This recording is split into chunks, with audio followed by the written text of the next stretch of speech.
What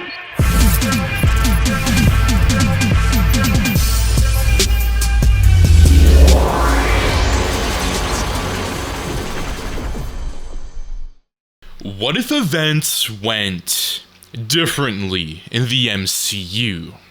What if the Mad Titan Thanos had invaded Asgard in Thor: The Dark World? Imagine a timeline where Thanos, the Mad Titan, had invaded in Thor: The Dark World. This is a interesting what if scenario where we're going to be pinning Malekith with Thanos. Imagine if Thanos took the opportunity when Asgard was at war with the Dark Elves in 2013. Imagine if Thanos had actually acquired the Reality Stone in an earlier time. And I think this definitely would have been possible, although we do know that Thanos didn't invade because Odin was still alive. He knows that, Odin could probably be the one to beat Thanos, but in this timeline, we're going to have a version of Thanos that's a little bit more out there, and he really wants to jump on this opportunity, and this is a story that I've been waiting to do for a very, very long time, and to finally do it, my fellow watchers, it's going to be very fun, so grab some popcorn, do whatever you have to do, and let's dive into the brand new What If episode. Following the events of Thor: The Dark World, Jane Foster, an Earth scientist, stumbles upon the Aether better known as the Reality Stone, which bonds with her and awakens after millennia of dormancy. This powerful relic, capable of reshaping the universe, consumes Jane, putting her life in danger. Sensing the Aether's return, Malekith, leader of the Dark Elves, begins plotting to reclaim it and plunge the universe into eternal darkness, as he once sought to do before being defeated by the Asgardians.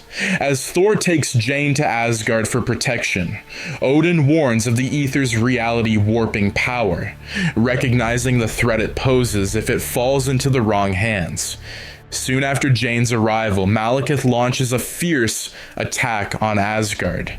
The Dark Elves infiltrate the city, and in the ensuing battle, Frigga, Thor and Loki's mother, is killed while protecting Jane, leaving Odin devastated and Asgard's defenses weakened. Odin went into deep sleep to mourn the death of Frigga.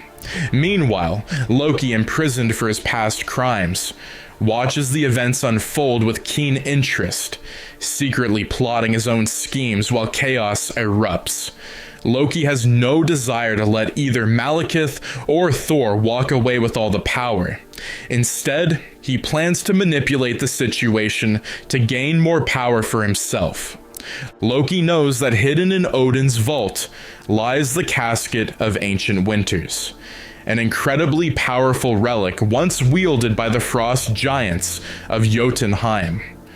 The casket is capable of unleashing devastating, freezing storms that can plunge entire realms into eternal winter.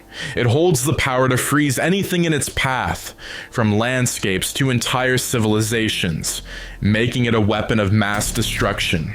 In the past, the Asgardians took the casket from the frost giants after a fierce battle, and it has been safely stored in Odin's vault ever since. Loki, fully aware of the casket's destructive potential, convinces Thor that they should retrieve it to use against Malekith. He argues that the casket's icy power is the only force strong enough to counter the reality warping abilities of the Aether.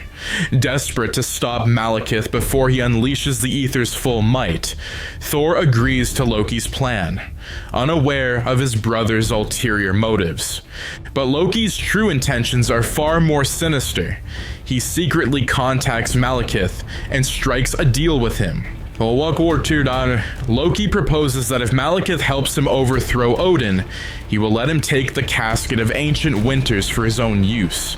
Loki plans to let Malekith and Thor battle each other, while he sits in the background, waiting for his moment to betray both sides and claim the throne of Asgard.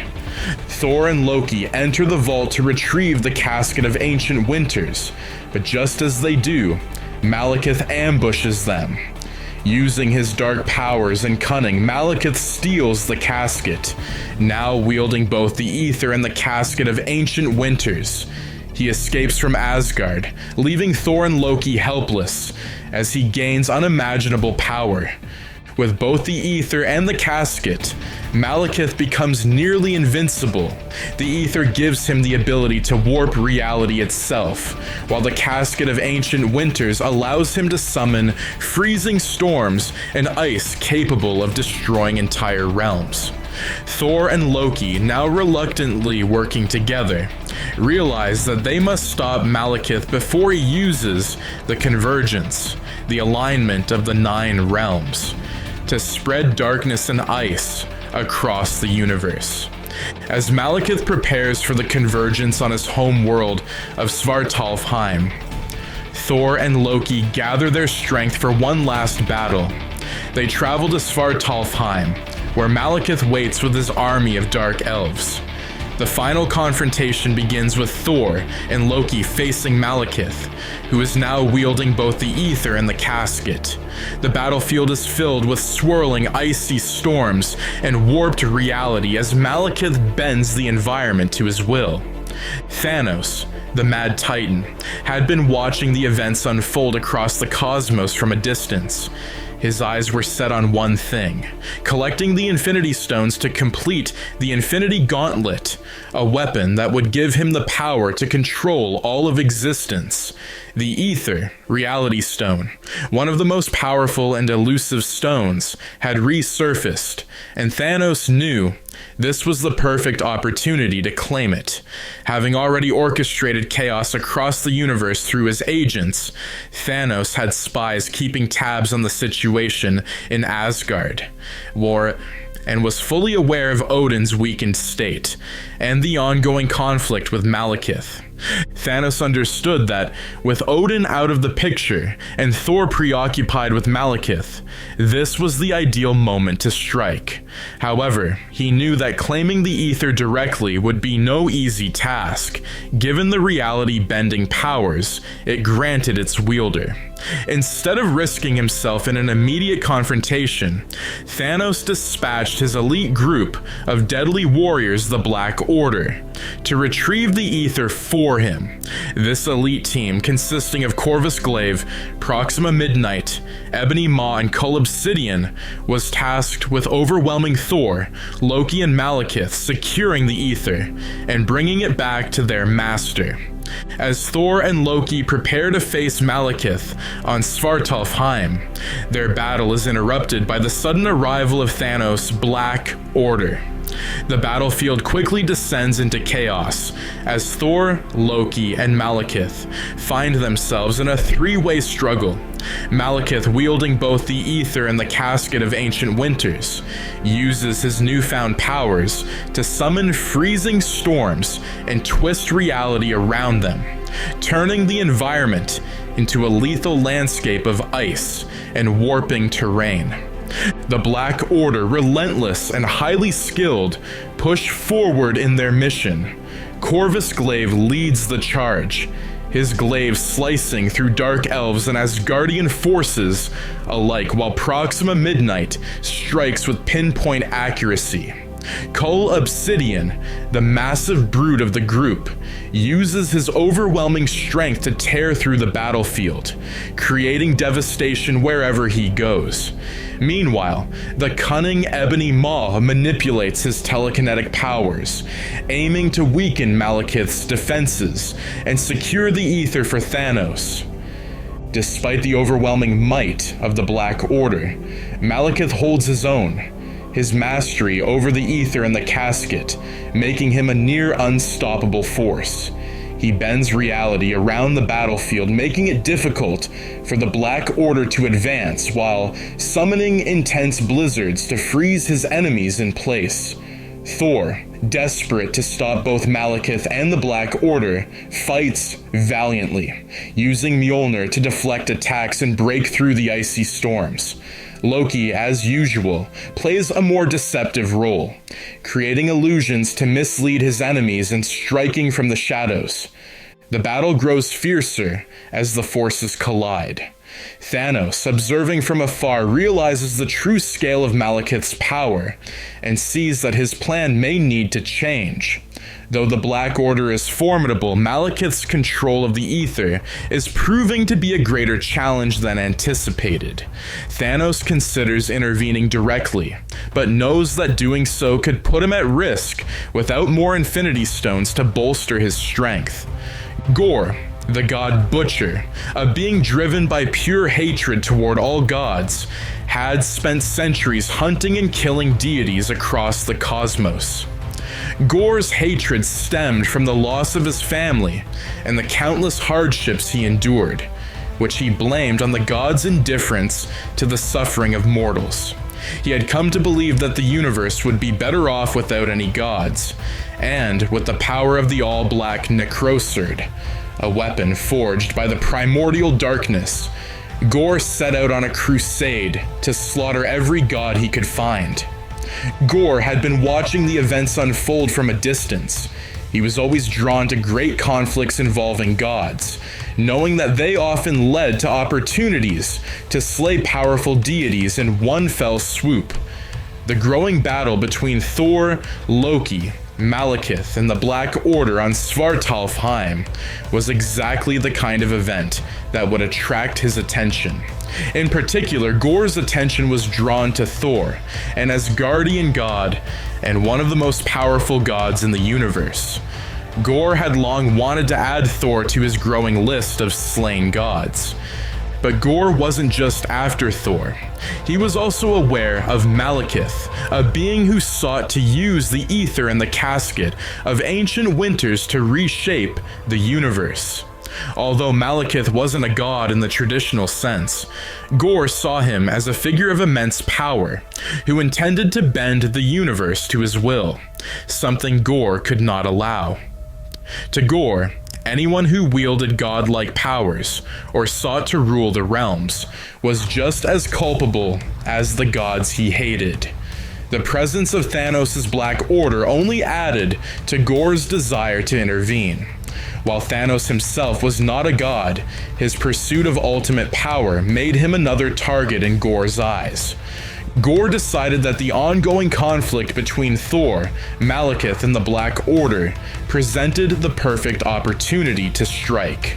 The chaos of the battlefield would give him the chance to eliminate multiple threats at once, including gods and powerful beings who wielded immense cosmic forces. The more deities and power-hungry beings he could cut down, the closer he would come to completing his god-killing mission.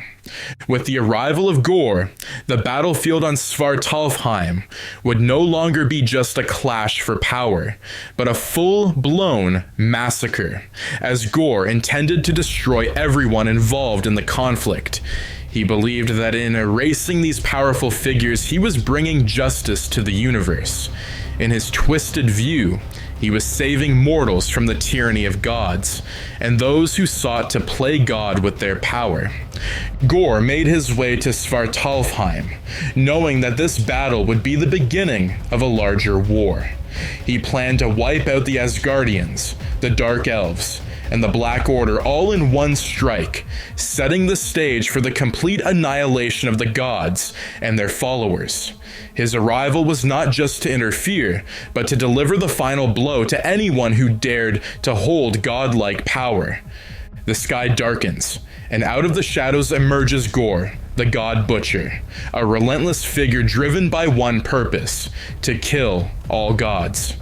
Wielding the deadly Necrosword, Gorr sees both Thor and Thanos as targets in his crusade against the divine. He brings with him his army of black berserkers, shadowy creatures made from living darkness, and they overwhelm the battlefield. Gorr wastes no time. He cuts through the Dark Elves, the Black Order, and even Thor and Loki. Loki, realizing too late that he has miscalculated the situation, tries to outwit Gorr, but his schemes cannot save him this time. In a rare moment of self-sacrifice, Loki attempts to protect Thor, but Gorr strikes him down. Loki dies, leaving Thor devastated. As Thor battles Gorr, he's quickly overwhelmed. Gorr's necrosword is designed to kill gods, and Thor, despite his strength, cannot stand against it for long. Gorr delivers a devastating blow, gravely wounding Thor, and leaving him on the brink of death. Meanwhile, Thanos, seeing that Gorr is far more powerful than he expected, orders the remnants of the Black Order to retreat. He knows that without the full power of the Infinity Stones, he cannot face Gorr directly. Thanos escapes, vowing to return for the Aether and to eliminate Gorr when the time is right. With Thanos gone and Thor incapacitated, Gorr turns his attention to Malekith. Despite Malekith's reality-warping powers and control over the Casket of Ancient Winters, he is no match for Gorr. The God Butcher cuts down Malekith and takes both the Aether and the casket, amplifying his power even further. Now in possession of the Aether, Gorr can warp reality itself. And with the Casket of Ancient Winters, he controls freezing cold and ice. Gorr becomes an unstoppable force, ready to continue his crusade to eliminate all gods from existence. With Loki dead and Malekith defeated, Thor, severely wounded, retreats to Earth. He knows that the threat of Gorr is far from over, and he seeks the help of the Avengers to prepare for the inevitable confrontation. Thor, filled with guilt over the loss of Loki and the devastation caused by Gorr, knows that a new war is coming, one that will decide the fate of the gods and the universe itself. Meanwhile, Thanos, now aware of the danger Gorr poses, begins plotting his next move. He forms an alliance with the Universal Church of Truth, a powerful religious organization that worships the godlike being Magus. Thanos promises to help resurrect their leader Magus in exchange for their support in defeating Gorr and reclaiming the Aether. As Gorr continues his god-killing crusade across the universe, Thor and the Avengers prepare for the inevitable battle. Thor, knowing the full extent of Gorr's power, warns the Avengers that this threat is unlike anything they've ever faced. Iron Man, Captain America, and the rest of the team begin working together to formulate a plan to stop Gorr. But even they are unsure of how to deal with someone who wields both the Aether and the Casket of Ancient Winters. Meanwhile, Gorr, now empowered with the combined might of the Aether and the Casket, embarks on a relentless crusade across the cosmos. He targets other powerful gods and cosmic entities one by one, leaving destruction in his wake. Entire worlds are plunged into eternal winter as the Casket's icy power freezes realms and the Aether distorts reality, making it difficult for even the strongest beings to fight back. No god is safe from Gorr's fury. As Thor heals on Earth, the weight of his failures weighs heavily on him. He is haunted by the death of Loki, his inability to stop Malekith, and the sheer devastation caused by Gorr. Thor feels a deep sense of responsibility and guilt, knowing that his actions indirectly allowed Gorr to rise to power. But now, with the help of the Avengers, he must gather the strength to face this overwhelming force. Back in the cosmos, Thanos, having retreated from the battle on Svartalfheim, is far from defeated. Recognizing that he needed to build his strength before confronting Gorr again, Thanos turned his attention toward forging alliances with powerful cosmic forces that could help him in the fight. This led him to the Universal Church of Truth, a fanatical religious organization that worshipped godlike beings and sought to spread their influence across the galaxy. The church had a vast army of loyal followers, and at its head was the figure known as the Magus, a dark and twisted version of Adam Warlock. The Universal Church of Truth revered the power of divine and cosmic entities, and their ultimate goal was the resurrection of the Magus, whom they believed would bring about a new age of cosmic dominance. For Thanos, this was a double-edged sword. On one hand, the Magus and the Church were potential threats to his quest for universal control, but on the other hand, they were powerful allies who could help him in the immediate battle against Gorr. Thanos, ever the tactician, approached the Universal Church of Truth with a proposition. He offered them the chance to defeat Gorr, a being who was systematically eradicating gods and cosmic entities. Gorr's mission to kill gods threatened the very foundation of the Church's beliefs, making him a natural enemy. Thanos knew that the Church would see Gorr as a direct threat to their worship and their goals of spreading their faith across the universe. For the Universal Church of Truth, the alliance with Thanos was seen as an opportunity to preserve their faith and expand their influence. They saw Gorr not only as a killer of gods, but as a destroyer of their divine ideals. In helping Thanos, they could eliminate a common enemy and spread their doctrine across the galaxy, promising that their godlike leader, the Magus, would one day return to lead them. Thus, the alliance was forged, with Thanos gaining the backing of the Universal Church of Truth and their vast army of fanatical warriors. He now had an army that could stand against Gorr's Black Berserkers, and with the resources of the Church, he could strengthen his position and seek out the remaining Infinity Stones. Thanos knew that this alliance was temporary, and that once Gorr was defeated, the Church would eventually need to be dealt with. For now, however, they served as useful pawns in his larger scheme to gather all the Infinity Stones and reshape the universe in his image. The Church, blinded by their faith in the promise of the Magus' resurrection, did not realize they were being used by the Mad Titan for his own gain. After the intense battle on Svartalfheim, Thor was left gravely wounded, both physically and emotionally. The chaos of fighting Malekith, the arrival of Thanos' Black Order, and the overwhelming power of Gorr had drained him. The death of Loki, who sacrificed himself to protect Thor, weighed heavily on him. With Odin in the Odin sleep and Asgard in a weakened state, Thor knew he had to find a way to recover and regroup. But stranded on Svartalfheim with no immediate help, Thor was vulnerable. Meanwhile, back on Asgard, Jane Foster, having recovered after the Aether was extracted from her, was still in shock from the series of devastating events. She, along with the Warriors 3, Fandral, Hogun, and Volstagg, and Lady Sif, anxiously awaited any news of Thor's battle with Malekith.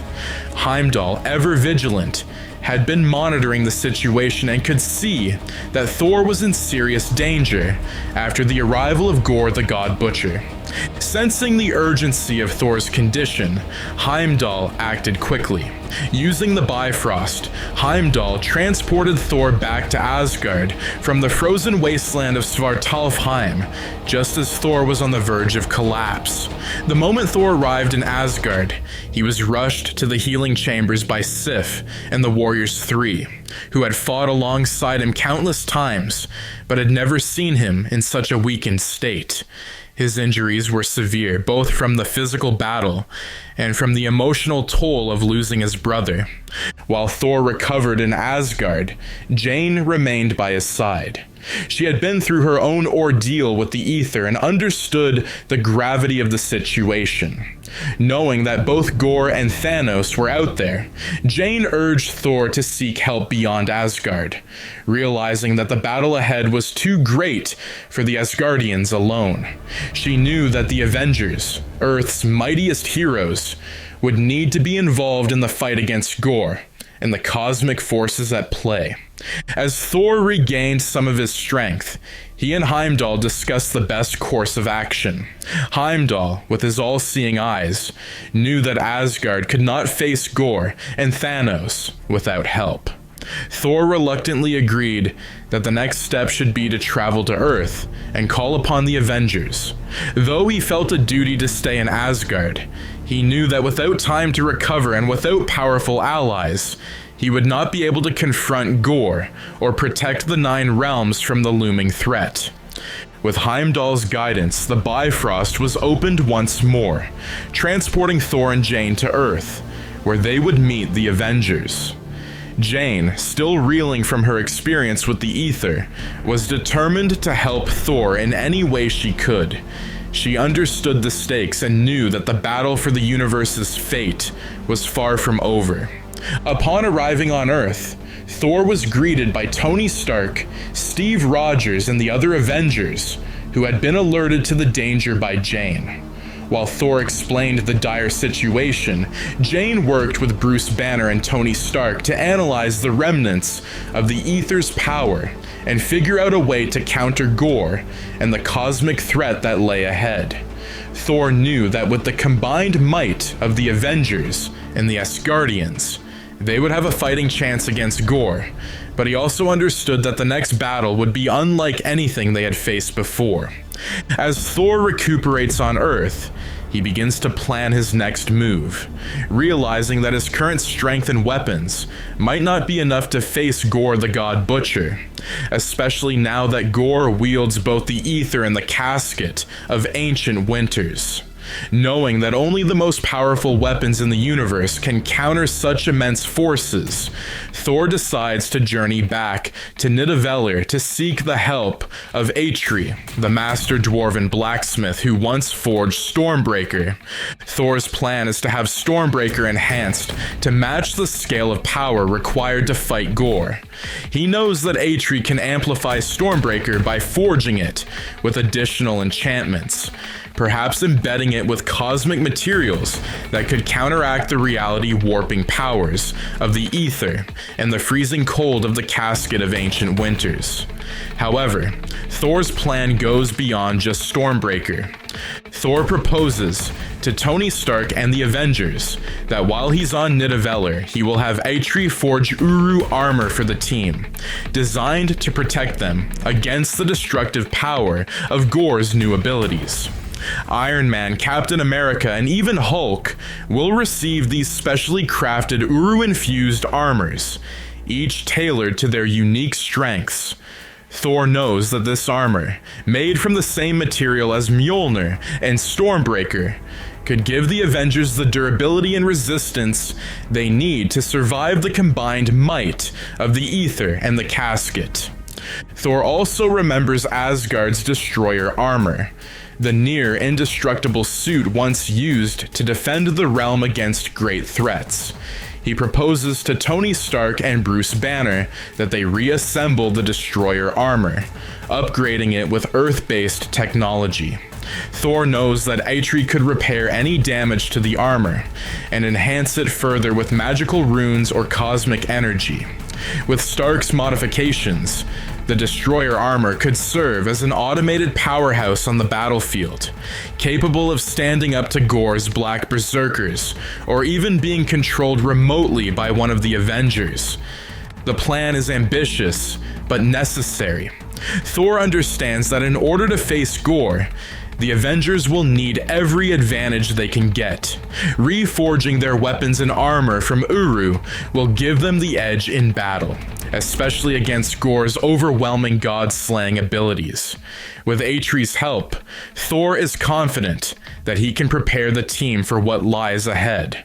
After acquiring the Aether and the casket of ancient winters, Gorr the God Butcher sets his sights on Asgard, the heart of divine power and home of the gods he despises. With Thor absent and Odin in the Odin sleep, Gorr knows that Asgard is vulnerable. He plans to unleash the full power of the casket, freezing Asgard in an eternal winter while using the Aether to warp its reality into chaos. Gorr seeks to obliterate every last Asgardian god, leaving Asgard in ruins and sending a clear message to the universe that no god, no matter how powerful, is safe from his wrath. As Gorr marches toward Asgard, the remaining Asgardians and the Avengers prepare for the battle of their lives, knowing that their very existence is at stake. And that is going to be it for what if Thor the Dark World? What if Thanos had invaded Asgard in Thor the Dark World? Now, what did you think of this Marvel's What If fanfiction, where Thanos goes after the Reality Stone earlier in this point in time? Now, it really would have been interesting because this is a Thanos that really doesn't have his plan together.